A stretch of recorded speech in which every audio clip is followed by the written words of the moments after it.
ഈ ശാക്തീകരണം കുണച്ച് പുരുഷന്മാർക്ക് ഇപ്പം ബസ്സിൽ കയറി യാത്ര ചെയ്യാൻ പറ്റാത്ത അവസ്ഥയുണ്ട്. ഏത് KSRTC ബസ്സിൽ ഭയങ്കര തള്ളായിരുന്നു. കാരണം എന്ന് പറഞ്ഞാൽ സ്ത്രീകൾക്ക് ഈ പറഞ്ഞ പോലെ ഒരു ദിവസം 10 രൂപ ലാഭിച്ച്, അല്ലെങ്കിൽ ഒരു ദിവസം 50 രൂപ ആണെങ്കിൽ 50 100 രൂപ ലാഭിച്ചു കഴിഞ്ഞാൽ മാസം 3000 രൂപ ലാഭിക്കും. 3000 രൂപ കുടുംബത്തിലേക്ക് ചിലവാക്കുമല്ലോ. ആണുങ്ങളൊക്കെ പിന്നെ ഉമ്പാനാണല്ലോ ഈ ജോലിക്ക് പോകുന്നത്, കുടുംബത്തിലേക്ക് ഉണ്ടാക്കാനല്ലല്ലോ. പിന്നെ അന്നേരം വേണം പറയാമായിരിക്കും ആണുങ്ങൾ കള്ളു കുടിക്കും, അമ്മമാർ സിഗരറ്റ് വലിക്കും, അമ്മമാർ കൂട്ടുകൂടി കമ്പനി അടിച്ചെല്ലാം തെണ്ടാൻ പോകും, അങ്ങനെ വെറുതെ പൈസ കളയുന്നു. ഈ വരുന്ന വാർത്തകളും തൂഫാനും കോപ്പൊക്കെ നോക്കണം. പറ്റുന്നിടത്തെല്ലാം ഈ MDMA തിരികെ കയറ്റിയുള്ള കുറെ പെണ്ണുങ്ങളെ ഇപ്പൊ പിടിച്ചിട്ടുണ്ട്. മനസ്സിലായല്ലേ? അപ്പൊ എന്തുകൊണ്ടാണ് പറയാൻ പറ്റാത്ത?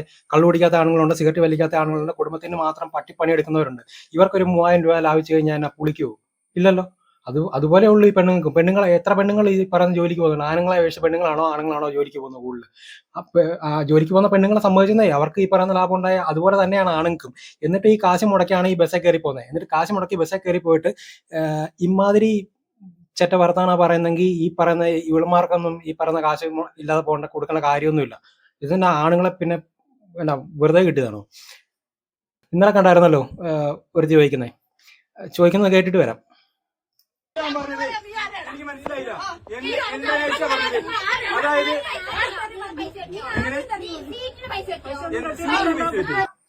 എണീറ്റ് മാറാൻ പറയാൻ നീ ആരാടാന്ന് ഏതൊരു തള്ള ചോദിക്കുന്നത്. ഇപ്പം അവൻ ഇച്ചിരി മാന്യമായിട്ട് സംസാരിച്ചുകൊണ്ട് മാന്യത ഉള്ളത് ഇറക്കനാണെന്ന് എനിക്ക് തോന്നുന്നു. അതുകൊണ്ടാ എടാ വാടാ പോണെന്നൊക്കെ ചുമ്മാ വല്ലവനൊക്കെ കയറി എന്നെങ്ങാനും വിളിച്ചു കഴിഞ്ഞാൽ നിന്റെ തന്തയെ പോയി വിളിക്കാൻ ഞാൻ പറഞ്ഞത്. കാരണം എന്ന് പറഞ്ഞാൽ ഏത് വകുപ്പിലാണ് എടാ പോടാ വിളിക്കുന്നത്? അല്ലെങ്കിൽ മര്യാദയ്ക്ക് താൻ എന്ന് ഉപയോഗിക്കണം, വേണ്ടേ? താഴ്ന്ന് ഏത് പ്രായത്തിലുള്ളവരും ഉപയോഗിക്കാമല്ലോ. ഇവളൊക്കെ ഈ പറയുന്ന അഹങ്കാരവും തലയ്ക്ക് പിടിച്ചിട്ട് ഈ പറയുന്ന കണ്ണാടി കയറ്റിക്കൊണ്ട് വന്നു കഴിഞ്ഞ് വലിയ മറ്റേതാന്ന് പറഞ്ഞ് നടക്കുന്ന കാര്യം തന്നെ. ഈ പറഞ്ഞ പോലെ KSRTC ബസ് പെണ്ണുങ്ങൾക്ക് തീരെഴുതി കൊടുത്തിട്ടൊന്നും ഇല്ലല്ലോ. ആണുങ്ങൾക്ക് കയറാൻ പറ്റത്തില്ലെന്ന് എവിടെയെങ്കിലും പറഞ്ഞിട്ടുണ്ടോ? ഈ പറഞ്ഞ പ്രിയദർശിനി ഉണ്ടായിക്കൊണ്ടുവന്നതിനകത്ത് ആണുങ്ങൾ കയറരുതെന്ന് പറഞ്ഞിട്ടുണ്ടോ? ആണുങ്ങൾ കയറിയാൽ കാശ് കൊടുത്ത് ടിക്കറ്റ് എടുക്കണം. കാശ് കൊടുത്ത് ടിക്കറ്റ് എടുത്ത് ദൂരയാത്രയ്ക്ക് പോയ ഒരുത്തന്നെ ഇടയ്ക്കെങ്ങാണ്ട് വെള്ളം മേടിക്കാനോ മൂത്രം ഒഴിക്കാനോ കൊണ്ട് അവന്റെ ബാഗ് സീറ്റ് വെച്ചിട്ട് ഇറങ്ങിപ്പോയിട്ട് വന്നപ്പോഴത്തേനും ബാഗ് എടുത്ത് മാറ്റിയിരുന്നു. പെണ്ണുങ്ങൾ കൊലത്താൻ വേണ്ടിയിട്ടാണല്ലോ ഈ ബസ് ഇറക്കിയേക്കുന്നത്. അതുകൊണ്ട് ഇമാതിരി എന്നിട്ട് ഇല്ലാതെ ഇവൻ പറഞ്ഞതിനകത്ത് തന്നെ ലോചിക്കും. പിന്നെ അവൻ പറഞ്ഞ വേർഡിനോട് എനിക്ക് തീരെ യോജിപ്പില്ല. ഈ പറഞ്ഞ പോലെ ഓസി പോവുകയും വേണമെന്ന്. ഓസി പോകുന്നതൊന്നും അല്ല, കാശ് കൊടുത്തിട്ട് തന്നെയാണ് പോകുന്നത്. കൊടുക്കുക ഈ കാശ് കൊടുക്കുന്നത് കേരള സർക്കാരാണെങ്കിൽ ഈ സർക്കാരിനകത്ത് ഈ പറഞ്ഞ നമ്മള് ഈ മേടിച്ച് ഞണ്ണുന്നതിന്റെയും ചെലവാക്കുന്നതിന്റെയും ടാക്സും കൂടെ വരുന്നുണ്ട്. സർക്കാരാണ് കൊടുക്കുന്നതെങ്കിൽ സർക്കാരിന് ടാക്സ് ഉണ്ടാകുന്നത് ഈ പറയുന്ന പോലെ അല്ലെ, സർക്കാരിന് കാശ് ഉണ്ടാകുന്നത് മനുഷ്യന്റെ ടാക്സ് എടുത്തിട്ടാണ്. അതിനകത്ത് ആണും പെണ്ണും പെടും. നിങ്ങൾ പെണ്ണുങ്ങളുടെ മാത്രം ഇവിടെ പോയി മറ്റേ കടയിൽ പോയി ചുരിദാറും മാലയും വളയും മേടിക്കുന്നതിന് ടാക്സ് കൊണ്ട് മാത്രമല്ല നിങ്ങൾക്ക് ഈ ഉണ്ടാക്കി തരുന്നത്. മനസ്സിലായോ? അതിനുള്ള ബഹുമാനങ്ങളാണ്. പിന്നെ കുറെ എണ്ണം തള്ളിമറിക്കുന്നുണ്ട്. അയ്യോ, ഞാൻ ഫ്രീ ആയിട്ട് പോയി കഴിഞ്ഞപ്പോഴത്തേനും എൻ്റെ അടുത്തൊരു അപ്പൂപ്പൻ ഇരുന്നു, പുള്ളി കാശ് മുടക്കി പോകുന്ന കണ്ടപ്പോഴത്തേനും എനിക്ക് അങ്ങോട്ട് സങ്കടം സഹിക്കാൻ പറ്റിയില്ല, ഞാൻ എൻ്റെ ടിക്കറ്റ് കൊടുക്കാന്ന് പറഞ്ഞു. അല്ലെങ്കിൽ അങ്ങനെയുള്ളവർക്ക് വേണ്ടേ ഈ പറഞ്ഞ പോലെ. ഈ അപ്പൂപ്പൻ എന്ന് പറഞ്ഞ പുള്ളിക്ക് പെമ്പറനോത്തി ഉണ്ടോ എന്ന് ചോദിച്ചായിരുന്നു. പെമ്പറനോത്തി ഇല്ലെങ്കിൽ ഇനി മരിച്ചു പോയതാണെങ്കിൽ ഈ പെമ്പറനോത്തി മരിച്ചതിന് ഒരു മാസം ഒരു 3000 രൂപ വെച്ച് അപ്പൂപ്പന് കിട്ടുന്നുണ്ടോ എന്ന് ചോദിച്ചായിരുന്നോ? പകരം ഒരു അമ്മൂമ്മയാണെങ്കിൽ കെട്ടിയോ മരിച്ചു പോയാൽ കിട്ടുമല്ലോ. മനസ്സിലായോ? അങ്ങനെ ഈ പറയുന്ന നിങ്ങൾക്ക് ഈ കാശ് ഉണ്ടാക്കാനായിട്ടും നിങ്ങൾക്ക് സൗജന്യം വളർത്താൻ വേണ്ടിയിട്ടും ഈ പറഞ്ഞ എന്താ പറയുന്ന സംവരണം വേണം. അല്ലാത്തടത്ത് എല്ലാത്തടത്തും ഈ സമത്വം ഉണ്ടാക്കണം എന്ന് പറയുന്ന ഒരുമാതിരി മറ്റേ പണിയാ അല്ലേ? ബാക്കിയും കൂടെ കേട്ടിട്ട് വരാം.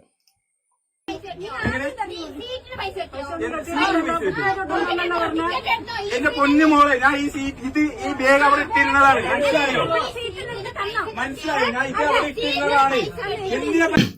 എന്റെ പൊന്നു മോളെ, ഞാൻ ഈ ബാഗ് ഈ സീറ്റ് വെച്ചിട്ട് ഇറങ്ങിപ്പോയതാണ്. അതായത് ഞാൻ ഇരിക്കുന്ന സീറ്റാണ് എന്റെ സീറ്റ്. നമ്മൾ സാധാരണ അങ്ങനെയല്ലേ ചെയ്യുന്നത്? ഒരു ബസ്സിൽ കയറിയാലോ ട്രെയിനിൽ കയറിയാലോ ഒക്കെ, ട്രെയിനിൽ കയറിയാൽ മൂത്രം ഒഴിക്കണമെങ്കിൽ നമ്മൾ എന്ത് ചെയ്യുന്നത്? നമ്മൾ ഇരിക്കുന്നിടത്ത് സീറ്റ് ബാഗ് വെച്ചിട്ട് ഇറങ്ങിപ്പോകും. അല്ലെങ്കിൽ ഇറങ്ങിപ്പോയല്ല, ടോയ്ലറ്റിൽ പോയിട്ട് വരും. അങ്ങനെയാണല്ലോ ചെയ്യുന്നത്. അതല്ലേ ചെയ്യുന്നത്?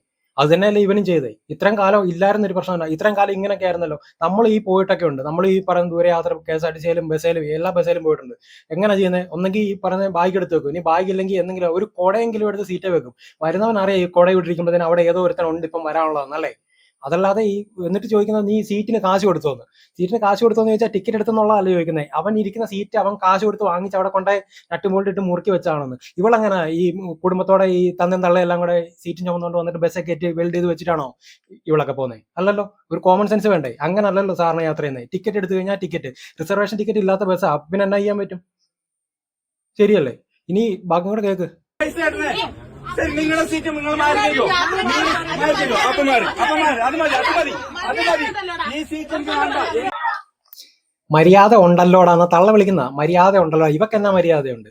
മര്യാദ ഉണ്ടല്ലോ എടാന്ന് വിളിക്കുന്നത് ഇവള് ഏത് കുടുംബത്തിൽ നിന്ന് പഠിച്ചോണ്ട് വന്ന മര്യാദയാ? സത്യം പറഞ്ഞാണ്ടല്ലോ ഇങ്ങനത്തെ ഈ ഇതുപോലുള്ള ഈ കാണുമ്പോഴാണ് ഈ പറയുന്ന ഈ ഫെമിനിസത്തിന് വേണ്ടിയിട്ട് എന്തോ പണ്ടെന്തോ കുറെ ഒലത്തി കുറെ എന്തോ വർത്താനം പറഞ്ഞു നമ്മളോട് തന്നെ നമുക്കൊരു പുച്ഛം തോന്നുന്നത്. ഇങ്ങനെയുള്ള ഇവളുമാരൊന്നും ഈ പറയുന്ന ഒരു സംവരണത്തിനും ഒരു ഒരു മാനുഷിക പരിഗണനയ്ക്ക് പോലും അർഹപ്പെടുന്ന ചവറൊന്നും അല്ല ഇവളൊന്നും. സീറ്റ് വേണ്ട, നിങ്ങളെ സീറ്റ് നിങ്ങൾ മാറി തരുമോ? നിങ്ങളെ സീറ്റ് നിങ്ങൾ മാറി തരുമോ? ആ ഓക്കെ, മാറി മാറി അത് മതി. അവനൊരു സീറ്റ് കിട്ടിയാൽ മതി, അതിപ്പോ അവരുടെ സീറ്റിൽ നിന്ന് മാറിത്തരാം. ഞാൻ ചോദിക്കട്ടെ, ഈ ഇത്രയും കാലം പെണ്ണുങ്ങളുടെ സീറ്റിലെങ്ങാനും കയറുന്ന നമ്മളാണ്ട് അവരെ ബലാത്സംഗം ചെയ്ത പോലത്തെ ഒരു നോട്ടമായിരുന്നു ഇവർ നോക്കിക്കൊണ്ടിരുന്നത്, അതായത് സ്ത്രീകളുടെ സംവരണ സീറ്റ്. എന്നിട്ട് ഈ സ്ത്രീകളുടെ സംവരണ സീറ്റ് വെറുതെ കിടക്കുമ്പോഴത്തേന് സൈഡ് സീറ്റ് ഉണ്ടാക്കിയിട്ട് മറ്റേ ഈ മഴ സൈഡ് സീറ്റ് KSRTC അത് ഉണ്ടാക്കാനായിട്ട് ഈ പറഞ്ഞ ജനറൽ സീറ്റിനകത്ത് കയറിയിരിക്കും. നമുക്കിവിടെ ജനറൽ സീറ്റേ ഉള്ളൂ, അല്ലാതെ ആണിനെന്ന് പറഞ്ഞ ഈ ഒരു സീറ്റും ഇല്ല ഒരു ബസ്സിലും. എന്തുകൊണ്ടാണ് ഇല്ലാത്തത്? ആണ് ഈ പറയുന്ന ഒരു പട്ടിയുടെ വിലയേ ഉള്ളൂ നാട്ടിൽ, അതുകൊണ്ടാണ് ഇല്ലാത്തത്. ഈ പറയുന്ന ഞാൻ പറയട്ടെ, ഇനി അങ്ങനെയാണെങ്കിൽ ഒരു കാര്യം നിങ്ങൾ സമ്മതിക്കണം, വികലാംഗർ അങ്ങനെ പറയരുതെന്ന് പറഞ്ഞാൽ അംഗപരിമിതർ സ്പെഷ്യലി ഏബിൾഡോ ഡിഫറൻ്റ്ലി ഏബിൾഡോ എന്തോ വഴക്കാ പറയും, അങ്ങനെ പറയാവുള്ളതെന്ന് പറഞ്ഞാൽ അംഗവൈകല്യമുള്ളവരെ കൈയും കാലും ഒടിഞ്ഞ ഒരാളെ കുറിച്ച് ഞാൻ പറയുന്നത് ബേസിക്കായിട്ട് ഞാൻ പറയാം, മറ്റു മനുഷ്യന് മനസ്സിലാക്കാൻ. അങ്ങനെയുള്ളവർ അവർക്ക് ബുദ്ധിമുട്ടുണ്ട്, മനസ്സിലായോ? അവർക്ക് സാധാരണ ആൾക്കാരെ പോലെ യാത്ര ചെയ്യാൻ ബുദ്ധിമുട്ടുള്ളതുകൊണ്ട് അവർക്കൊരു സീറ്റ്. കൈക്കുഞ്ഞുമായിട്ടിരുന്ന അമ്മമാർക്ക് ബുദ്ധിമുട്ടുണ്ട് ഈ കുഞ്ഞിനെ പിടിച്ചോണ്ടിരിക്കുക, അവർക്കൊരു സീറ്റ്. കണ്ണ് കാണാത്ത ഒരു അന്ധനൊരു സീറ്റ്. കണ്ടക്ടർക്ക് ഒരു സീറ്റ് KSRTCയിൽ ഓൾറെഡി ഉണ്ട്, അത് വിട്ടേക്ക്. ഈ ലെവലിൽ തന്നെ നിങ്ങൾ പെണ്ണുങ്ങളെ ഞങ്ങൾ ഉൾപ്പെടുത്തും. കാരണം സ്ത്രീകൾക്ക് എന്ന് പറയുന്ന സീറ്റാണ്, നിങ്ങളെ കൊണ്ട് ഒന്നിനും കൊള്ളത്തില്ല, മര്യാദയ്ക്ക് നിന്ന് യാത്ര ചെയ്യാൻ പോലും പറ്റത്തില്ല എന്നുള്ള വകുപ്പ് ഞങ്ങൾ പെടുത്തും. അവരെ സമ്മതിക്കുമോ? അയ്യോ, അന്നേരത്തേനും സ്ത്രീ വിരുദ്ധത എന്ന് പറഞ്ഞ് ഈ വികലാംഗനും അംഗപരിമിതനും പോലെ തന്നെ എന്തോ പ്രശ്നമുള്ള ആൾക്കാരാണ് നിങ്ങളെന്ന് ഞങ്ങൾ കണക്കൂട്ടുന്നുള്ളൂ. മനസ്സിലായോ? സ്ത്രീകൾക്ക് പ്രത്യേക സീറ്റ് ഉണ്ടെങ്കിൽ പുരുഷന്മാർക്ക് അതില്ലാത്തതുകൊണ്ട് ജനറൽ സീറ്റിൽ പുരുഷന്മാർക്ക് ഈ പറഞ്ഞ നിന്ന് ഇരുന്ന് യാത്ര ചെയ്യാം എന്നുള്ള കാറ്റഗറിയിലാണ് വരുന്നത്. നിങ്ങൾ ഈ ജനറൽ സീറ്റിൽ കയറി ഇന്ന് കഴിഞ്ഞാൽ ഞങ്ങൾക്ക് അടുത്തൊന്നും ഇരിക്കാൻ പറ്റൂ ഇല്ല. അന്നേരം ഈ പറഞ്ഞ 100 കൂട്ടം പ്രശ്നങ്ങളാ. വെറുതെ തോണ്ടി എന്ന് പറഞ്ഞൊരു കേസ് എടുത്താൽ മതി, തീർന്നില്ലേ? ഒരുത്തൻ പോയി ചത്ത കണ്ടില്ലേ? ഇമാതിരി ഈ അധികാരം ഈ നിയമം പെണ്ണിന്റെ കൈ ഇരിക്കുന്നിടത്തോളം കാലം ആണുങ്ങൾ ചത്തോണ്ടിരിക്കും. ഇതാണ് അവസ്ഥ. ഇനി ബസ്സുകാരൻ പറയുന്നത് കേട്ടു, അതുകൂടെ കേൾക്കാമല്ലോ. ബസ്സുകാരൻ എന്നാ പറയുന്നതെന്ന്. ഞങ്ങൾ 28 റുപ്യ ടിക്കറ്റ് 30 റുപ്യ ടിക്കറ്റ് ഉള്ളവർക്ക് 20 റുപ്യ അടക്കം കൊണ്ടുകൊടുത്ത സ്ത്രീകൾ ഉണ്ടായിരുന്നു വണ്ടിയിൽ. ഇപ്പൊ ഞങ്ങളെ കാണുമ്പോൾ തിരിഞ്ഞു നിൽക്കുകയാണ്. എന്തുകൊണ്ടാ കാരണം? ഇവർ ഈ ഒരു ഒറ്റ ഫ്രീ ടിക്കറ്റ് കാരണം. ഇപ്പൊ ഞാൻ വരദൂർ കമ്പളക്കാട് വണ്ടിയിലാണ് പണിയെടുക്കുന്നത്. അതിൽ പണിയെടുക്കുന്നത് വെച്ചാൽ സാധാരണ എനിക്ക് രാവിലെ ഇവിടെ 9:05 പോകുന്ന ചാലില്, ബത്തേരിക്ക് പോകുന്ന ചാലില് ഒരു മനുഷ്യനില്ലാണ്ട് വണ്ടി കാലി ഓടുവാണ്. മുതലാളിക്ക് നഷ്ടം വരുന്ന ഒരു പരിപാടിയാണ് ഇത് ഏറ്റവും കൂടുതൽ നടന്നത്.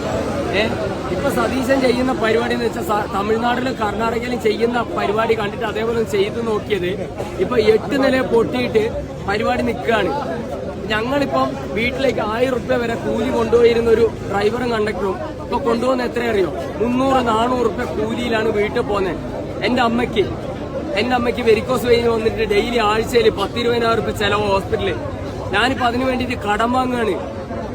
ഇതാണ് ഈ നിൽക്കുന്ന 1000-600ഓളം ആൾക്കാരുടെ അവസ്ഥയാണ് ഈ പറയുന്നത്. ഓരോരുത്തരുടെ വീട്ടിലെ അവസ്ഥകള്. സ്ഥിരം കയറിക്കൊണ്ടുന്ന ടിക്കറ്റ് ഇപ്പൊ എനിക്ക് വേറൊന്നും വേണ്ട, കണിയാമ്പറ്റ വരെ അവർ KSRTC കയറി വന്നിട്ട് കണിയാമ്പറ്റേന്ന് കയറിയിട്ട് അവരെ പഴയ പൈസ അവിടുന്ന് കണിയാമ്പറ്റേന്ന് കരണിയിലേക്ക് 15 റുപ്യ ടിക്കറ്റാണ്.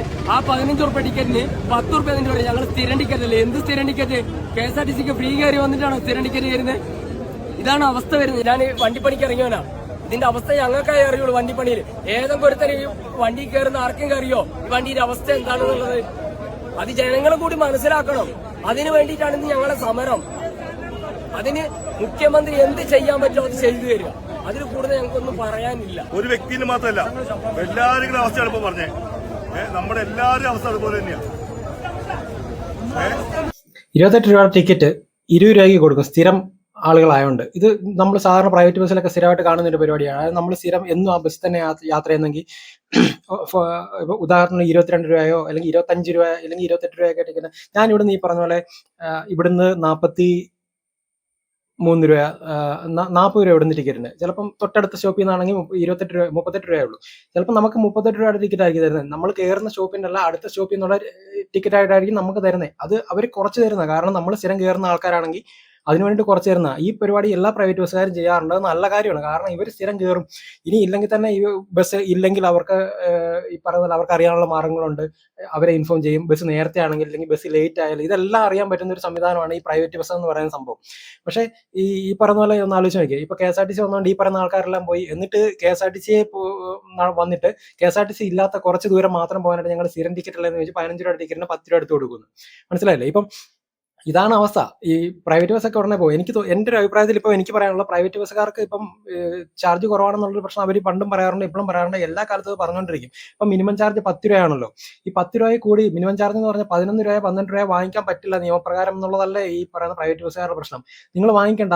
നിങ്ങൾ പുരുഷന്മാരുടെ കയ്യിൽ നിന്ന് മിനിമം ചാർജ് 8 രൂപയും സ്ത്രീകളുടെ കയ്യിൽ നിന്ന് മിനിമം ചാർജ് 10 രൂപയും വാങ്ങിക്കും. പ്രൈവറ്റ് ബസ്സിൽ പുരുഷന്മാർ കയറട്ടെ. ഈ പറഞ്ഞ KSRTC അങ്ങ് ഒഴിവാക്കട്ടെ. KSRTC ആണെങ്കിലും സർക്കാർ കൊടുക്കുന്നുണ്ടല്ലോ, സർക്കാർ പൈസ കൊടുത്തോളൂ. അതിനിപ്പോൾ നമ്മൾ ഈ പറയുന്ന ടിക്കറ്റിന് വെച്ചിട്ട് KSRTC അങ്ങോട്ട് ഇനിയിപ്പോൾ ഉദ്ധരിക്കേണ്ട കാര്യമൊന്നും ഉണ്ടെന്ന് എനിക്ക് തോന്നുന്നില്ല. കാരണം ഈ മുമ്പേ കണ്ട പോലത്തെ ചവറ് തള്ളകള് ഒക്കെ ഈ ബസ്സിനകത്ത് ഇല്ല. ഇങ്ങനത്തെ അവളുമാർ ഈ സീറ്റും ചുമന്നുകൊണ്ട് കുടുംബത്തോടെ സീറ്റും ചുമന്നുകൊണ്ട് വന്നിട്ട് വെൽഡ് ചെയ്ത് വെച്ചിട്ട് അവർ ഇരുന്ന് പോകുന്ന അവളുമാരൊക്കെ ഉള്ളിടത്തോളം കാര്യം നമ്മൾ KSRTCക്ക് വേണ്ടിയിട്ട് അങ്ങനെ ഈ യാത്ര ചെയ്യേണ്ട കാര്യമല്ല. ഇനി നിങ്ങൾക്ക് KSRTC യാത്രയാണെങ്കിൽ റിസർവേഷൻ സീറ്റ് എടുക്കാം. റിസർവേഷൻ സീറ്റ് എന്ന് പറഞ്ഞാൽ ഈ പറഞ്ഞ പരിപാടിയൊന്നുമില്ല. ആണ് വന്നാലും പെണ്ണ് വന്നാലും കാലൊടിഞ്ഞാൽ വന്നാലും കൈ ഒടിഞ്ഞാൽ വന്നാലും കണ്ണ് കാണാത്ത വന്നാലും അമ്മയും കുഞ്ഞും കൂടെ വന്നാലും എണീറ്റ് മാറേണ്ട ഒരു കാര്യമില്ല. ഞാൻ സാധാരണ KSRTC ലോങ് പോകുന്ന KSRTCയിലാണ്. ട്രെയിൻ അധികം യൂസ് ചെയ്യാറില്ല. ഞാൻ ഈ റിസർവേഷൻ സീറ്റ് വെച്ചിട്ട് തന്നെ പോകുന്നത്. അടുത്തിരിക്കുന്ന ആരാന്ന് നമുക്ക് അറിയേണ്ട കാര്യമില്ല. നമുക്ക് നമ്മുടെ ബാഗും ചുമന്നുകൊണ്ടിറങ്ങിപ്പോ. മനസ്സിലായോ? ഇവൻ എന്താ പറ്റിയത്? ഇവനെ ബാഗ് വെച്ചിട്ട് പോയിട്ട് ബാഗ് എടുത്ത് ബെർത്തിന്റെ മണ്ട വെച്ചിട്ട് അവിടെ കയറിയിരുന്നു. ഒന്ന് ആലോചിച്ച് നോക്കണം. നമ്മൾ ഈ പറയുന്ന പോലെ റിസർവേഷൻ സീറ്റ് ആണെങ്കിൽ നമുക്ക് ബാഗ് ഇട്ടുകൊണ്ട് പോകാം. വണ്ടി എപ്പോൾ വേണമെങ്കിലും ഏത് സ്റ്റാൻഡിൽ കൊണ്ട് നിർത്തുമ്പോഴും 10 മിനിറ്റ് ഹോൾഡ് ഉണ്ടെങ്കിൽ അവിടെ നമുക്ക് ഇറങ്ങാം. 10 മിനിറ്റ് കഴിഞ്ഞ് ഡ്രൈവറും കണ്ടക്ടറും കയറുമ്പോൾ നമ്മൾ കയറിയാൽ മതി. ആരിലും ഇരിപ്പുണ്ടെങ്കിൽ എണീപ്പിച്ച് വിടാം. എണീറ്റ് മാറിക്കോളാൻ പറഞ്ഞാൽ മതി. അത് പെണ്ണാണേലും ആരാണേലും. മനസ്സിലായില്ലേ? അപ്പം അങ്ങനെയുള്ള ബസ്സുകൾ ചെയ്യുക. ഇനി നിങ്ങൾ ഈ ഓർഡിനറി ബസ്സുകൾ എന്നുള്ള രീതിയിൽ നിങ്ങൾ പ്രൈവറ്റ് ബസ് മാത്രം ഉപയോഗിക്കുക. ആണുങ്ങൾ ഈ പറഞ്ഞ ഓർഡിനറി KSRTC അത് പെണ്ണുങ്ങൾക്ക് മാത്രമുള്ള ബസ്സാണെന്ന് നിങ്ങൾ കണക്ക് കൂട്ടിയാൽ മതി. അല്ലെങ്കിൽ തന്നെ ആണുങ്ങൾക്ക് എന്നാ വാഴയ്ക്കാവുള്ള ഈ പ്രൈവറ്റ് ബസ്സെ പോലും ഈ പറയുന്ന പോലെ ആണുങ്ങൾക്ക് എന്ന് പറഞ്ഞൊരു സീറ്റില്ല. അത് നിയമപരമായിട്ട് ഉണ്ടാക്കണം. ആണുങ്ങൾക്ക് ഇരിക്കേണ്ട എന്നുള്ളത് ഏത് വകുപ്പില്ല. ജനറൽ സീറ്റ് എന്ന് പറഞ്ഞ സീറ്റ് ഇതിനകത്ത് ആണുങ്ങൾക്കും പെണ്ണുങ്ങൾക്കും ഇരിക്കാന്നുള്ളതാണ് നിയമം. ഈ പെണ്ണുങ്ങൾ മൊത്തം ഇവിടെ തിങ്ങി കയറി ഇരിക്കും. പിന്നെ നമ്മൾ അവിടെ പോയിരിക്കും. നമുക്ക് പെണ്ണുങ്ങളുടെ സീറ്റ് ഫ്രീ ആണെങ്കിൽ അവിടെ പോയിരിക്കാൻ പറ്റുമോ? പറ്റിയല്ല. അന്നേരം തന്നെ ഈ പറഞ്ഞ സംഭവമാണ്. ഈ നോട്ടം വരും. ബലാത്സംഗം ചെയ്ത ആൾക്കാരെ നോക്കുന്ന പോലെ നമ്മളതാണ്ട് അവരെ എന്തോ ചെയ്യാനായിട്ട് കയറിയതെന്ന് പറഞ്ഞ പോലെ. ഇതാണ് കുഴപ്പം. ഈ ആണുങ്ങളോടുള്ള ഈ പറയുന്ന ഒരു മൈൻഡ് സെറ്റിലാണ് പോകുന്നതെങ്കിൽ ബുദ്ധിമുട്ടിലാവും. കാരണം എന്ന് പറഞ്ഞാൽ ഈ KSRTC ഉടനെ പൂട്ടി അതിന്റെ താക്കോലും കൊണ്ട് ഈ പറഞ്ഞ MD KSRTC വന്ന് പറയുന്ന ഒരു ഓണർ ഉണ്ടല്ലോ, അതാണല്ലോ എല്ലാ വണ്ടിയിലും എഴുതി വെച്ചിട്ടുണ്ട്, ഓണർ MD KSRTC. ഇവനൊക്കെ ഈ പണി നിർത്തി വീട്ടിൽ പോകേണ്ടി വരും. അത്രേ ഉള്ളൂ, വേറെ സംഭവമൊന്നുമില്ല. പിന്നെ ഈ പ്രൈവറ്റ് ബസ്സുകാർ ഇപ്പം തൃശ്ശൂരം കണ്ട് 2000 ബസ്സുകാരോ 200 ബസ്സുകാരോ 200 ബസ്സുകാരൻ കണ്ട് ഇപ്പോൾ ഓട്ടം നിർത്താൻ പോകാന്ന് പറഞ്ഞാൽ നല്ല കാര്യമാണ് ഞാൻ നോക്കിയിട്ട്. കാരണം എന്താണെന്ന് വെച്ചാൽ ഈ പറയുന്ന പോലെ വെറുതെ എന്തിനാണ് ഈ ഓടുന്നത്. പിന്നെ KSRTC ഇല്ലാത്ത പല സ്ഥലമുണ്ട് തൃശ്ശൂര്. എനിക്കറിയാവുന്ന പല സ്ഥലങ്ങളിൽ ഞാൻ ഇതുവരെ ആ റൂട്ടിൽ പോയിട്ട് KSRTC പോലും കണ്ടിട്ടില്ല. അപ്പൊ ഇങ്ങനെയുള്ള സ്ഥലങ്ങളിലും കൂടെ നിർത്തി കഴിഞ്ഞാൽ ഇനി ഈ പറയുന്ന പോലെ ഫ്രീ ആയിട്ട് ഓർഡിനറി ബസ് വേറെ പുതിയ റൂട്ടിലോട്ട് ഇറങ്ങുമെന്ന് നിങ്ങൾക്ക് തോന്നുന്നുണ്ടോ? അതും ഈ പറയുന്ന ബാധ്യത ഉണ്ടാക്കി. ഇതെന്തോ പറഞ്ഞു പോയെന്ന് പറഞ്ഞ് മാത്രം ചെയ്തൊരു കേസാണ്. ഈ പറയുന്ന ബസ്സില്ലാത്ത സ്ഥലത്തേക്ക് KSRTC ഇല്ലെങ്കിൽ പ്രൈവറ്റ് ബസ്സുകാർ പരിപാടി നിർത്തി കഴിഞ്ഞാൽ ഇവരൊക്കെ ഓട്ടോ വിളിച്ചു പോകണം. അന്നേരം ഈ ലാഭം കോമ്പൻസേറ്റ് ചെയ്യുന്നതെന്ന് അറിയാമല്ലോ പറഞ്ഞ പോലെ. അതായത് നേരത്തെ പ്രൈവറ്റ് ബസ്സിനാണെങ്കിൽ ഈ 10 രൂപ കൊടുത്താൽ പോകാൻ പറ്റുന്ന സ്ഥലത്ത് ഇനിയിപ്പോൾ ഓട്ടോ വിളിച്ചിട്ട് 100 രൂപ കൊടുത്തിട്ട് പോകണം. അപ്പൊ ഈ പറഞ്ഞ 3000 കോമ്പൻസേറ്റ് ചെയ്യുന്ന പരിപാടിയാണല്ലോ. ദിവസം 100 രൂപ ബസ്സിന് കൂലി ഉണ്ടെങ്കിൽ മാസം 3000 രൂപയാകും എന്നുള്ളതാണല്ലോ ഈ തിയറിയുടെ കേസ് എന്ന് പറയുന്നത്. അത് മാത്രമല്ല, ഈ പറയുന്ന ആണുങ്ങൾ ഇത് കാശ് ഉണ്ടാക്കുന്നതും പെണ്ണുങ്ങൾ കാശ് ഉണ്ടാക്കുന്നതും കുടുംബത്തിന് വേണ്ടിയിട്ടാണെന്ന് പറയുമ്പോഴത്തേന് പെണ്ണുങ്ങൾക്ക് മാത്രം സൗജന്യം കൊടുത്തിട്ട് ഈ ന്യായം പറയുന്നത് എങ്ങനെയാണെന്ന് മനസ്സിലായത്. സ്ത്രീകൾക്ക് സൗജന്യം കൊടുക്കുന്നതിനും നമ്മൾ എതിരൊന്നുമല്ല, വേറെ പ്രശ്നമൊന്നുമില്ല. പക്ഷേ ഈ പറയുന്ന പോലെ പുരുഷന്മാരെ മെക്കിട്ട് കയറി പിന്നെ ആദ്യ പരിപാടിക്ക് വേണ്ടിയിട്ട് ഇങ്ങനെ കണ്ടായിരുന്നു. ഏതോ ഒരുത്തി തട്ടമൊക്കെ ഇട്ട് ഏതോ ഒരുത്തി കോൺഗ്രസിന്റെ ഏതോ ടീമാന്ന് തോന്നുന്നു, MLA ഏതോ സാധനം, ആണുങ്ങളെല്ലാം കൂടെ ഇറങ്ങിക്കോ എന്ന് പറഞ്ഞു. ആണുങ്ങളെ പിന്നെ ഇവരുടെയൊക്കെ കുടുംബമൊക്കെ എഴുതി കൊടുത്തിട്ടുണ്ടോ KSRTC?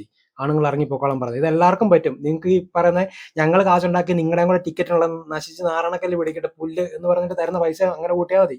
അല്ലാതെ വലിയ ക്രെഡിറ്റ് ആയിട്ടൊന്നും കൂട്ടണം. ഔദാര്യമാണ്, അത്രേ ഉള്ളൂ. മനസ്സിലായില്ലേ? ഔദാര്യം ആണെന്നല്ലായിരുന്നു, ഇത് നിങ്ങളുടെ അവകാശമാണെന്ന് പറഞ്ഞൊരു കാലം ഉണ്ടായിരുന്നു. ആ കാലത്ത് നിന്ന് ഔദാര്യമാണെന്ന് പറയുന്നുണ്ടെങ്കിൽ അതിന്റെ കാരണം നിങ്ങൾ തന്നെയാണ്. നിങ്ങളുടെ ഇമാതിരി ഈ പറയുന്നത് അന്നേരം പറയും ജനറലൈസ് ചെയ്യരുതെന്ന് പറയും.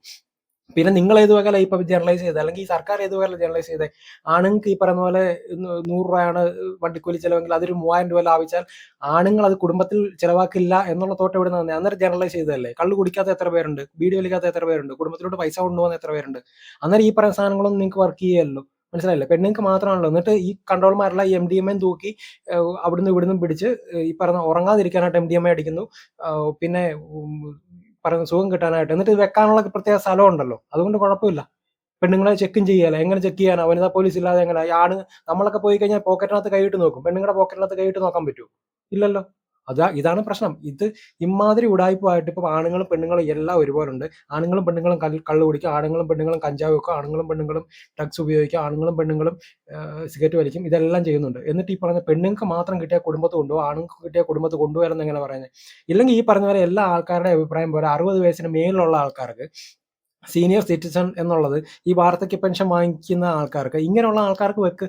മനസ്സിലായില്ലേ? ഇതിനകത്ത് നിങ്ങൾ ഈ പറഞ്ഞ പോലെ അമ്മയും കുഞ്ഞുമായിട്ട് കയറുന്ന ഒരു സ്ത്രീക്ക് ഒരു കൺസെഷൻ കൊടുത്തു, അല്ലെങ്കിൽ ഈ പറഞ്ഞ ഒരു പ്രത്യേക പരിഗണന കൊടുത്തു, അവർക്ക് പ്രത്യേക സീറ്റ് കൊടുത്തു, എല്ലാം കൊടുത്തു. പിന്നെ സ്ത്രീകളുടെ സീറ്റ് പറ്റുവാണെങ്കിൽ പുരുഷന്മാർക്കും കൂടെ ഒരു സീറ്റ് ഉണ്ടാക്കണം. കാരണം ഈ പറഞ്ഞ പോലെ സീനിയർ സിറ്റിസൺ എന്ന് പറയുന്ന സീറ്റൊന്നും ഈ പറയുന്ന പോലെ ആകെ സൈഡിലൊരു സീറ്റ് വെച്ചിട്ടൊന്നും കാര്യമില്ല. ഒന്നാമത് സീനിയർ സിറ്റിസൺ എന്ന് പറയുന്ന ആൾക്കാർ കൂടുതൽ ബസ്സിൽ കയറുന്നുണ്ട്. പലതരത്തിലുള്ള പ്രശ്നങ്ങളുള്ള ആണുങ്ങളും കയറുന്നുണ്ട്.